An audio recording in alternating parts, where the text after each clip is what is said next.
दर्शकबिन नमस्कार। कार्यक्रम समृद्धिका पाइलामा तपाईहरूलाई हार्दिक स्वागत छ। म दुर्गा भट्ट। लुम्बिनी प्रदेश सरकार आन्तरिक मामिला तथा कानुन मन्त्रालयको सहकार्यमा एनटिभी कोहलपुरले तयार पारेको कार्यक्रम समृद्धिका पाइला तपाईँ हरेक मङ्गलबार साँझ 7:30 बजे र बुधबार बिहान 9:30 बजे एनटिभी कोहलपुरमा हेर्न सक्नुहुन्छ। साथै यो कार्यक्रम एनटिभी न्युजमा हरेक बिहीबार साँझ 7 बजेको समाचारपछि पनि प्रसारण हुने गर्दछ। यस कार्यक्रममा हामी प्रदेश सरकारले गरेका विकास निर्माण, अघि सारेका नयाँ योजनाहरू, शिक्षा, स्वास्थ्य, रोजगारी र सम्भावना लगायतका विषयमा केन्द्रित रहेर चर्चा गर्ने गर्छौँ।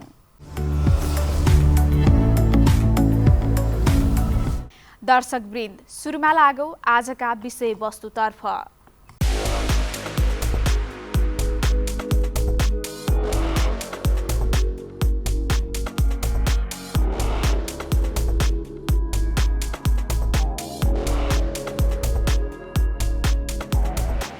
लुम्बिनी प्रदेश सरकारले आर्थिक वर्ष 2078-79 का लागि प्रदेश सभामा गत बुधबार 40 अर्ब 95 करोड 97 लाख रुपैयाँको बजेट ल्याएको छ। प्रदेश सरकारले ल्याएको नयाँ बजेटले स्वास्थ्य, शिक्षा, पूर्वाधार विकास र रोजगारी मार्फत प्रदेश समृद्धिको लक्ष्य अघि सारेको छ। बजेटमा मुख्यमन्त्री शैक्षिक सुधार कार्यक्रम थपिएको छ भने विद्युतीय बस सञ्चालनलाई प्राथमिकतामा राखिएको छ। बजेटका प्राथमिकताका सम्बन्धमा हाम्रा रूपन्देही संवाददाता केशव भण्डारीले यो सामग्री तयार गरेका छन्। लुम्बिनी प्रदेश सरकारले निजी क्षेत्रलाई प्रोत्साहन गर्दै प्रदेशका 8 शहर जोड्ने गरी विद्युतीय बस सञ्चालनको लागि 8 करोड रुपियाँ विनियोजन गरेको छ। विनियोजन विधेयक मार्फत नयाँ बजेट ल्याएको प्रदेश सरकारले बुटवल, भैरवा, कोहलपुर, नेपालगञ्ज र लमही, बालुवाङ, घोराई, तुलसीपुर खण्डमा विद्युतीय बस सञ्चालन गर्न रकम छुट्याएको हो। निजी क्षेत्रलाई विद्युतीय बस खरिद गर्न प्रोत्साहनको व्यवस्था मिलाएको छु। यसका लागि रु 8 करोड बजेट विनियोजन गरेको छु।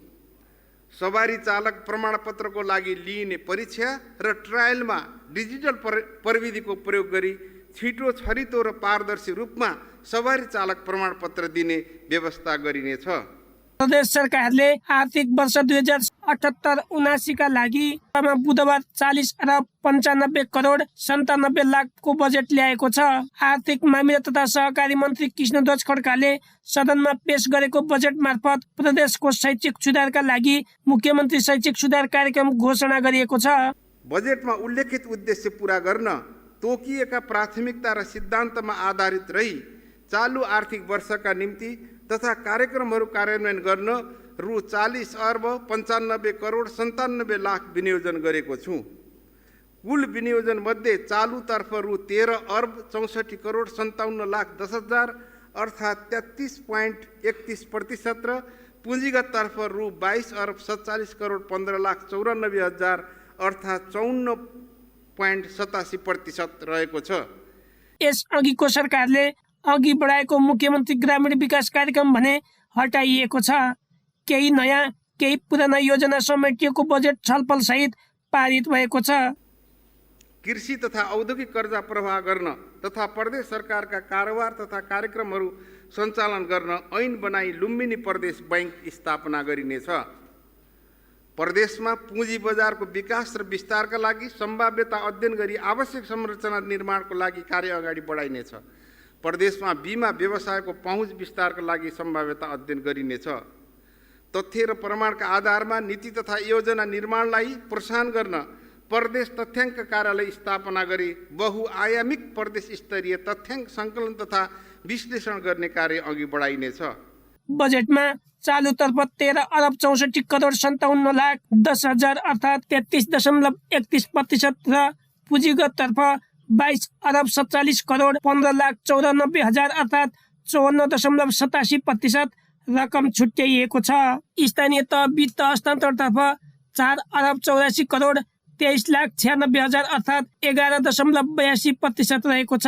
बजेट प्रस्तुत गर्दै मन्त्री खड्काले वर्तमान सरकारले प्रस्ताव गरेको बजेटमा चालुतर्फको खर्च अघिल्लो सरकारले प्रस्ताव गरेको भन्दा 4% कम रहेको बताउनुभयो। 2078 साउन 28 गतेदेखि सत्ता सम्हालेको अवस्थामा पूर्ववर्ती सरकार सरकारले अध्यादेशबाट ल्याएको बजेटलाई यथास्थितिमा अगाडि बढाउन सकिने अवस्था नरहेकोले प्रदेशको आवश्यकता र प्राथमिकतालाई ध्यानमा राखी स्रोतको विनियोजन गर्ने र भौगोलिक सन्तुलन समेत कायम गर्ने गरी प्रस्तुत बजेट तथा कार्यक्रम तयार गरिएको छ। माननीय सभामुख महोदय, प्रस्तुत विधेयक देहाय बमोजिमका उद्देश्य हासिल गर्न केन्द्रित रहेको छ। प्रदेशका नागरिकहरूलाई कोभिड-19 को महामारीबाट सुरक्षित राख्ने, महामारीबाट प्रभावित हुन पुगेका घर परिवार र उद्योग व्यवसायहरूलाई राहतको व्यवस्था गर्ने, महामारीबाट शिथिल हुन पुगेको प्रदेश अर्थतन्त्रको पुनरुत्थानको लागि विकास निर्माणका परियोजना तथा लक्षित कार्यक्रमहरू सञ्चालन गर्दै आर्थिक समृद्धि हासिल गर्ने, प्रदेशमा उपलब्ध प्राकृतिक स्रोत र साधनको अधिकतम उपयोग गरी उत्पादन र रोजगारी अभिवृद्धि गर्ने, सङ्घ तथा स्थानीय तहसँगको समन्वय र सहकार्यमा प्रदेशको आर्थिक सामाजिक रूपान्तरणको कार्यलाई तीव्रता दिने। समृद्ध लुम्बिनी आत्मनिर्भर प्रदेशको मूल नाराका साथ प्रस्तुत बजेटमा प्रदेश सरकारको 40 लोकप्रिय कार्यक्रम उल्लेख छन्, जसमा प्रदेशका 18 वर्ष मुनिका बालबालिकालाई कोभिड-19 को खोपको व्यवस्था गर्नेदेखि घर दैलोमा डाक्टर कार्यक्रम र प्रदेशभरि निःशुल्क रक्त सञ्चार सेवा दिने भनिएको छ। कपिलवस्तुमा कागज उद्योगको सम्भाव्यता अध्ययन गरी उद्योग स्थापनाको कार्य अघि बढाइनेछ। बुटवल धागो कारखानालाई पुनर्संरचना गरी सञ्चालनमा ल्याउन र कपास खेतीलाई विस्तार गर्न सम्भाव्यता अध्ययन सहितको कार्य अगाडि बढाइनेछ। उत्पादनको बजार व्यवस्थापनमा ध्यान दिँदै अनुचित मूल्य वृद्धि, कालो बजारी तथा कृत्रिम अभाव सिर्जना गर्ने माथि कानुन बमोजिम कारबाही गरिनेछ। तरकारी लगायतका लामो समय सञ्चय गर्न नसकिने उत्पादनलाई खेतबाट सोझै उपभोक्ता माझ ल्याउने परिपाटी मिलाइनेछ। गण्डक नदीको त्रिवेणी देवघाट खण्ड, राप्ती नदीको भालुवाङ अगैया खण्ड र भालुवाङ खुङ्ग्रीमा सार्वजनिक निजी साझेदारीमा र्याफ्टिङ सञ्चालन गरिनेछ। प्रदेशभित्रका ऐतिहासिक गढी, कोट, दरबार तथा मन्दिरहरूको संरक्षण गर्न रु 10 करोड विनियोजन गरेको छु। स्वर्गद्वारीमा केबल कार निर्माण गर्न र प्रदेशभित्र कम्तीमा 2 स्थानमा थीम पार्क निर्माण गर्न लगानी मोडालिटी समेत प्रस्ताव गर्ने गरी सम्भाव्यता अध्ययन लगायतको कार्य अगाडि बढाइनेछ। बौद्ध अन्तर्राष्ट्रिय बर्थिङ सेन्टर निर्माण गर्न सम्भाव्यता अध्ययन गरिनेछ। सबै जिल्लाको विशेष ठाउँ पहिचान गरी खस, आर्य, अवध, मगर, थारू, मुस्लिम समुदायको स्थानीय सांस्कृतिक परम्परागत खाना, वेशभूषा, नाचगानको संरक्षण गर्न समुदायमा आधारित सांस्कृतिक ग्राम निर्माण गरी ग्रामीण पर्यटनको प्रवर्धन गरिनेछ। लुम्बिनी प्रदेशमा रहेको प्राकृतिक सौन्दर्यतालाई पर्यटन विकास र ग्रामीण आय आर्जनसँग जोड्ने हेतुले रूपन्देही, पाल्पा, अरखाँची, गुल्मी, रुकुम, रोल्पा, दाङ र प्युठानमा सम्भाव्यता अध्ययन गरी हिल स्टेसनको विकास गरिनेछ। त्यस्तै लुम्बिनी प्रदेशमा ज्येष्ठ नागरिक र महिला तथा बालबालिका अस्पताल स्थापना गर्ने तथा क्यान्सर, मृगौला र मुटु रोगीहरूलाई प्रदेश सरकारको तर्फबाट थप 2 लाख उपलब्ध गराउने व्यवस्था छ। प्रदेशभित्र शैक्षिक गुणस्तर र भौतिक सुधारका लागि मुख्यमन्त्री शैक्षिक सुधार कार्यक्रम लागू गरिएको छ। प्रदेशभित्र उपयुक्त स्थानमा ज्येष्ठ नागरिक अस्पताल र महिला तथा बाल अस्पताल स्थापना गर्न सम्भाव्यता अध्ययनको लागि बजेट व्यवस्था गरेको छु। बढ्दो मुटु रोगको उपचारलाई सर्वसुलभ बनाई यस क्षेत्रमा मुटु रोगका बिरामीहरूको उपचार गर्न लुम्बिनी प्रादेशिक अस्पताल बुटवलमा क्याथ ल्याब सेवा विस्तारको लागि रु 10 करोड विनियोजन गरेको छु। प्रदेशमा हालसम्म एमआरआई सेवा सञ्चालन नहुँदा सबै बिरामी अन्यत्र धाउनुपर्ने अवस्था रहेको छ। सो समस्या समाधानका लागि मेसिन खरिद एवं सेवा विस्तारको लागि रु 13 करोड बजेट विनियोजन गरेको छु। ज्येष्ठ नागरिकहरूलाई घर घरमै स्वास्थ्य सेवा प्रदान गर्न स्थानीय सरकारसँगको सहकार्यमा ज्येष्ठ नागरिकसँग स्वास्थ्यकर्मी कार्यक्रम सञ्चालनको लागि आवश्यक बजेट विनियोजन गरेको छु। प्रदेशको विशेष अनुदान अन्तर्गत सञ्चालन हुँदै आएको मुख्यमन्त्री ग्रामीण विकास तथा रोजगार कार्यक्रम प्रभावकारी हुन नसकेकोले सो कार्यक्रमलाई मुख्यमन्त्री शैक्षिक सुधार कार्यक्रमको रूपमा रूपान्तरण गरिएको छ। यस अन्तर्गतको कार्यक्रम सञ्चालनबाट विद्यालय शिक्षाको गुणस्तरमा सुधार आउने विश्वास लिएको छु। प्रदेशमा अध्ययन, अनुसन्धान तथा व्यावहारिक सिपमा आधारित गुणस्तरीय उच्च शिक्षा प्रदान गर्नका लागि लुम्बिनी विश्वविद्यालय स्थापना र सञ्चालनका लागि आवश्यक बजेट विनियोजन गरेको छु। पूर्व पश्चिम राजधानीमा पर्ने सुरै नाका, धान खोला र रिहारमा जलाशय निर्माण गर्न आवश्यक बजेटको व्यवस्था गरेको छु। साथै पहाडी एवं चुरे क्षेत्रमा रहेका खोजहरूमा वर्षे पानी भण्डार गरी सिँचाइ तथा खानेपानी आपूर्ति गर्नुका साथै जैविक विविधता प्रबन्धन गर्ने कार्य अगाडि बढाउने प्रबन्ध गरेको छु। जल उत्पन्न प्रकोपलाई नियन्त्रण गर्ने कार्य गर्दा बस्ती तथा सदरमुकामको संरक्षणलाई प्राथमिकता दिई विगत आर्थिक वर्षदेखि सञ्चालित नदी नियन्त्रण, पहिरो व्यवस्थापन जस्ता प्रकोप न्यूनीकरणको कार्यलाई माग र प्राथमिकताको आधारमा चालु आर्थिक वर्षमा समेत निरन्तरता दिइनेछ। यस कार्यक्रमका लागि रु 53 करोड 10 लाख विनियोजन गरेको छु। स्रोत सुनिश्चित भई कार्यान्वयनमा रहेका बहुवर्षीय आयोजना एवं अन्य महत्त्वपूर्ण आयोजनाहरूलाई निरन्तरता दिएको छु। प्युठानमा लुम्बिनी शिव विकास प्रतिष्ठान स्थापना गर्ने योजना छ। गरिबी निवारणका लागि एक पालिका एक सामूहिक कम्पनी र एक कम्पनी एक सामूहिक उद्यम कार्यक्रम अघि सारिएको छ।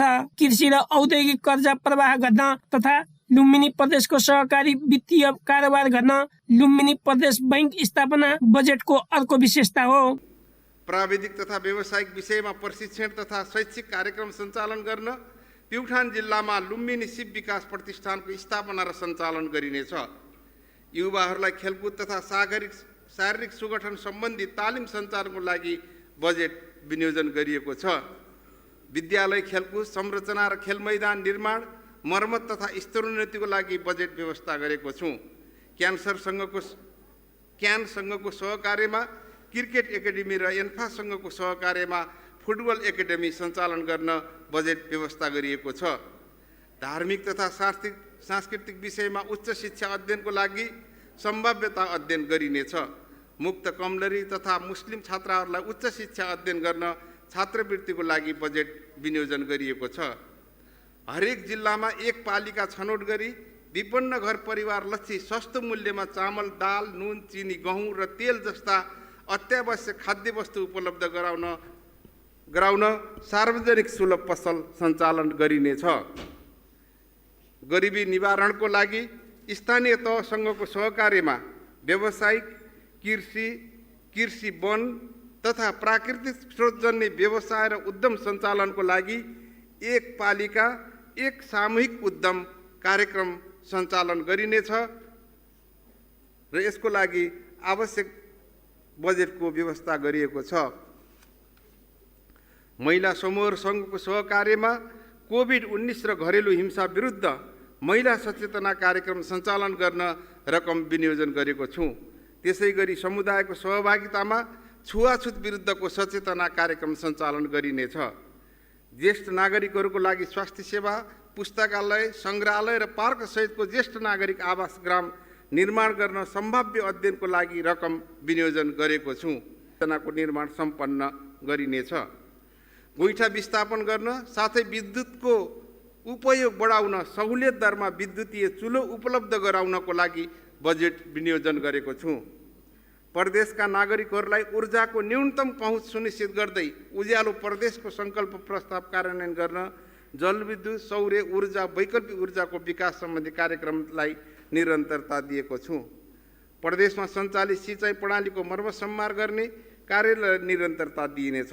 परम्परागत रूपमा कृषकद्वारा निर्मित तथा कृषककै व्यवस्थापनमा सञ्चालित सिँचाइ प्रणालीको मर्मसम्मारका लागि माग र प्राथमिकताका आधारमा मर्मसम्मार गर्न बजेटको व्यवस्था मिलाएको छु।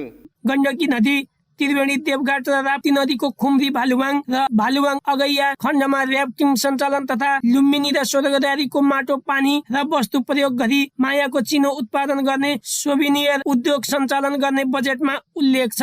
लुम्बिनी तथा स्वर्गद्वारी क्षेत्रमा स्थानीय समुदायको सहकारी वा सामूहिक कम्पनी मार्फत स्थानीय हस्तकलामा आधारित चिनो सोभिनियर उद्योग स्थापना गर्न सहयोग गरिनेछ। लुम्बिनी क्षेत्र र स्वर्गद्वारी जस्ता पवित्र स्थलको माटो वा पानी प्रयोग गरी चिनोको रूपमा विभिन्न कलात्मक सामग्रीहरू निर्माण गर्न सम्भाव्यता अध्ययन गरिनेछ। प्रदेशभित्रका ऐतिहासिक गढी, कोट, दरबार तथा मन्दिरहरूको संरक्षण गर्न रु 10 करोड विनियोजन गरेको छु। स्वर्गद्वारीमा केबल कार निर्माण गर्न र प्रदेशभित्र कम्तीमा 2 स्थानमा थिम पार्क निर्माण गर्न लगानी मोडालिटी समेत प्रस्ताव गर्ने गरी सम्भाव्यता अध्ययन लगायतको कार्य अगाडि बढाइनेछ। बौद्ध अन्तर्राष्ट्रिय बर्थिङ सेन्टर निर्माण गर्न सम्भाव्यता अध्ययन गरिनेछ। सबै जिल्लाको विशेष ठाउँ पहिचान गरी खस, आर्य, अवध, मगर, थारू, मुस्लिम समुदायको स्थानीय सांस्कृतिक परम्परागत खाना, वेशभूषा, नाचगानको संरक्षण गर्न समुदायमा आधारित सांस्कृतिक ग्राम निर्माण गरी ग्रामीण पर्यटनको प्रवर्धन गरिनेछ। युवाहरूलाई स्वरोजगार तुल्याउन विभिन्न विषयका सिपमूलक प्रशिक्षण कार्यक्रम सञ्चालनका लागि आवश्यक बजेट विनियोजन गरिएको छ। विपन्न घर परिवार, मुक्त कमलरी, कमैया, हलिया, दलित, जनजाति तथा भूमिहीन लगायतका लक्षित वर्गलाई सिपमूलक तालिमसहित उद्यम कार्यक्रम सञ्चालन गरिनेछ। जनयुद्ध, जनआन्दोलन तथा मधेस आन्दोलन, शहीद, घाइते, बेपत्ता परिवारका लागि व्यावसायिक तथा प्राविधिक तालिम सहितको उद्यमशीलता विकास गर्न द्वन्द्व प्रभावित परिवार रोजगार कार्यक्रम सञ्चालन गर्नको लागि बजेटको व्यवस्था गरेको छु। स्थानीय तह, जग्गा धनी र लगानीकर्ताहरूको साझेदारीमा जमिनको एकीकरण र चक्लाबन्दी गरी 1000 बिघा क्षेत्रफलमा सुगन्धित धान तथा प्याज खेतीमा केन्द्रित हुने गरी आधुनिक कृषि फार्महरू स्थापना गर्न बजेट विनियोजन गरेको छु। यस प्रकारको खेती विस्तारबाट मसिनो चामल तथा प्याजको आयात घटाउन सघाउ पुग्ने विश्वास लिएको छु र बर्दियाबाट नै कामको सुरुवात हुनेछ। प्रदेशका विभिन्न स्थानमा कृषि बजार सञ्चालन गर्न र कृषि उपज बजारसम्म पुर्याउन सहकारी तथा कृषि समूहलाई कृषि एम्बुलेन्स खरिद गर्न अनुदान दिने व्यवस्था गरेको छु। कोभिड-19 का कारण प्रभावित प्रदेशका कृषकहरूको लागि मागमा आधारित व्यवसाय सञ्चालन गर्न बजेट विनियोजन गरेको छु। प्रदेशमा कृषि प्राविधिक जनशक्तिको अभावलाई सम्बोधन गर्न सुरु गरिएको एक स्थानीय तह, एक प्राविधिक अधिकृत र एक वडा, एक प्राविधिक परिचालन गर्ने कार्यलाई निरन्तरता दिई प्राविधिक सेवामा कृषकको पहुँच अभिवृद्धि गर्न बजेटको व्यवस्था गरेको छु। नेपाली कृषि उत्पादनहरूको बजार प्रबन्धन गर्न भैरवा, कृष्णगञ्ज, नेपालगञ्ज लगायतका ठुला भन्सार नाकाको नजिकमा स्तरीय फलफुल एवं तरकारी बजार स्थापनाको लागि बजेटको व्यवस्था मिलाएको छु। कोभिडबाट प्रभावित लघु, घरेलु तथा साना उद्योगी व्यवसायीहरूलाई लघु, घरेलु तथा साना उद्योग कोषबाट राहत उपलब्ध गराउने व्यवस्था गरेको छु। यस्तै लुम्बिनी प्रदेशका 12वटै जिल्लामा नयाँ सहर र नयाँ एकीकृत बस्ती विकास गरिनेछ। प्रदेश प्रहरी संगठनको संस्थागत सुदृढीकरण एवं आवश्यकता अनुसार प्रहरी इकाइ भवन निर्माणका लागि बजेट विनियोजन गरिएको छ। सुरक्षा संवेदनशील राजमार्ग क्षेत्रमा सीसीटीभी प्रणालीको जडान, फ्री वाइफाई जोनको विकास, ब्रेथलाइजर मेसिनको व्यवस्था जस्ता कार्यक्रमका लागि बजेटको व्यवस्था गरेको छु। पत्रकारहरूको समग्र सुरक्षालाई मध्यनजर गर्दै पत्रकार दुर्घटना बिमा कार्यक्रम कार्यान्वयनमा ल्याइने व्यवस्था गरेको छु। साथै पत्रकारहरूको क्षमता अभिवृद्धि गर्न समावेशी पत्रकारिता विकास कार्यक्रमलाई प्राथमिकता दिई बजेट विनियोजन गरिएको छ। नेपाल पत्रकार महासङ्घ लुम्बिनी प्रदेशको भवन निर्माणका लागि आवश्यक बजेट विनियोजन गरिएको छ। प्रदेश र स्थानीय तहको कानुन निर्माण क्षमता अभिवृद्धि गर्दै आवश्यक कानुनको तर्जुमा गरी सङ्घीयता कार्यान्वयनलाई प्रभावकारी रूपमा अगाडि बढाउने प्रबन्ध मिलाएको छु। अपाङ्गता भएका व्यक्ति, लैङ्गिक तथा यौनिक अल्पसङ्ख्यक, एकल महिला, दलित एवं आर्थिक तथा सामाजिक रूपमा पछाडि परेका वर्गको निमित्त स्वरोजगारमूलक कार्यक्रम सञ्चालन गर्ने व्यवस्था मिलाएको छु। भाषा, कला, साहित्यको संरक्षण र प्रवर्धनका लागि प्रतिष्ठान स्थापना गर्ने कार्य चालु आर्थिक वर्षमा अगाडि बढाउने व्यवस्था गरेको छु। पाल्पा दरबार सङ्ग्रहालय लगायत सङ्ग्रहालयको मर्मत सुधार, स्तर उन्नति गर्नुका साथै प्रदेशका अन्य सांस्कृतिक धरोहरको संरक्षण एवं सम्वर्धन गर्ने व्यवस्था मिलाएको छु। जनयुद्ध र जनआन्दोलनका शहीद तथा बेपत्ता एवं द्वन्द्व परिवारलाई रोजगार कार्यक्रमदेखि प्रदेशका पत्रकारहरूको दुर्घटना बिमा, पत्रकार महासङ्घ लुम्बिनीको भवन निर्माण र संस्थागत विकासमा पनि बजेट छुट्याइएको छ। समृद्ध लुम्बिनी आत्मनिर्भर प्रदेशको मूल नाराका साथ प्रस्तुत बजेटमा प्रदेश सरकारको 40 लोकप्रिय कार्यक्रम उल्लेख गरेका छन्, जसमा प्रदेशका 18 वर्ष मुनिका बालबालिकालाई कोभिड-19 को खोपको व्यवस्था गर्नेदेखि घर दैलोमा डाक्टर कार्यक्रम र प्रदेशभरि निःशुल्क रक्त सञ्चार सेवा दिने रहेका छन्। लुम्बिनी प्रदेशको मन्त्री परिषदले पूर्णता पाएको छ। मुख्यमन्त्री कुलप्रसाद केसीले आइतबार 7 मन्त्री र 3 राज्य मन्त्री गरी 10 जना थपेर प्रदेश सरकारलाई पूर्णता दिनुभएको हो। नवनियुक्त मन्त्रीहरूलाई प्रदेश प्रमुख अमित शेरचनले आइतबार नै शपथ ग्रहण गराउनु भएको थियो। हाम्रा रूपन्देही संवाददाता केशव भण्डारीले यो अर्को सामग्री पठाएका छन्। प्रदेशमा सत्ता गठबन्धनका दलहरूबीच सहमति भएपछि आइतबार नयाँ 6 मन्त्री र 4 राज्य मन्त्री सहित 10 जनालाई सरकारमा सामेल गराइएको हो। प्रदेश प्रमुख अमित शेरचनले नवनियुक्त मन्त्रीलाई आइतबार नै शपथ गराउनुभयो। मुलुक र जनताप्रति पूर्ण वफादार रही सत्यनिष्ठापूर्वक प्रतिज्ञा गर्दछु ईश्वरको नाममा जनताको नाममा शपथ लिन्छु कि सार्वभौम सत्ता राजकीय सत्ता नेपाली जनतामा रहेको नेपालको संविधान प्रति पूर्ण वफादार रही लुम्बिनी प्रदेशको मन्त्री पदको कामकाज प्रचलित कानुनको अधीनमा रही मुलुक र जनताको सोझो चिताई कसैको डर नमानी पक्षपात नगरी कसैप्रति भावना नलिई पदीय गोपनीयता कायम राखी इमानदारी साथ गर्नेछु। प्रदेश सरकारमा नेपाली कांग्रेसबाट पाल्पाका वीरबहादुर राणा ऊर्जा जलस्रोत तथा सिंचाई मन्त्री, बाँकेका सुरेन्द्र बहादुर हमाल वन वातावरण तथा भू संरक्षण मन्त्री, रूपन्देहीका बसिउद्दिन खाँ शिक्षा विज्ञान युवा तथा खेलकुद मन्त्री हुनुभएको छ।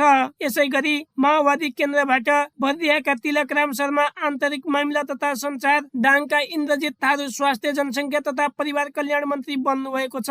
नेकपा एकीकृत समाजवादीबाट पाल्पाकी रमा घरतीले कानुन, महिला बालबालिका तथा ज्येष्ठ नागरिक मन्त्रीको शपथ लिनुभएको छ। प्रदेश सरकारमा पर्यटन, ग्रामीण विकास तथा शहरी मन्त्री दिल्लीबहादुर चौधरी, आर्थिक मामिला तथा सहकारी मन्त्री कृष्णध्वज खड्का, सहस्रराम यादव भौतिक पूर्वाधार मन्त्री यस अघि नै बन्नुभएको थियो। त्यस्तै उद्योग, वाणिज्य तथा आपूर्ति मन्त्री अजय साई हुनुहुन्छ। नयाँ थपिएका नेपाली कांग्रेसबाट दाङका अर्जुन कुमार श्रेष्ठ ऊर्जा जलस्रोत तथा सिंचाई र कपिल वस्तुकी, रिना नेपाल विकले पर्यटन, ग्रामीण तथा शहरी विकास राज्य मन्त्रीको जिम्मेवारी पाउनु भएको छ। माओवादीबाट दाङकी विमला कुमारी ओली खत्री स्वास्थ्य जनसङ्ख्या तथा परिवार कल्याण राज्य मन्त्री र कपिल वस्तुकी सुषमा यादव कृषि, खाद्य प्रविधि तथा भूमि व्यवस्था राज्य मन्त्री बन्नु भएको छ। पूर्ण वफादार रही लुम्बिनी प्रदेशको राज्य मन्त्रीको पदको कामकाज अधीनमा रही मुलुक र जनताको सोझो चिताई कसैको डर नमानी पक्षपात नगरी कसैप्रति पूर्वाग्रह वा खराब भावना नलिई पदीय गोपनीयता कायम राखी इमानदारी साथ गर्नेछु र आफ्नो कर्तव्य पालनाको सिलसिलामा आफूलाई जानकारीमा आएको प्रचलित कानुन बमोजिम। लुम्बिनी प्रदेशमा गत साउन 28 गते माओवादी केन्द्रका संसदीय दलका नेता कुलप्रसाद केसीको नेतृत्वमा नयाँ सरकार बनेको थियो। माओवादी केन्द्र, नेपाली कांग्रेस, जसपा, स्वतन्त्र समूह समेत सहभागी भएर बनेको 7 सदस्यीय मन्त्री परिषद बढाएर 17 बनेको हो। प्रदेश सरकारले माओवादी केन्द्र, नेपाली कांग्रेस, जसपा र स्वतन्त्र समूहका समेत सहभागी भएर बनेको 7 सदस्यीय मन्त्री परिषद बढाएर 17 सदस्यीय बनेको हो। मन्त्री परिषद विस्तारसँगै बजेटमा प्रस्तुत गरेका लोकप्रिय योजनाहरू पनि अगाडि बढाउन सहज हुने प्रदेश सरकारले जनाएको छ।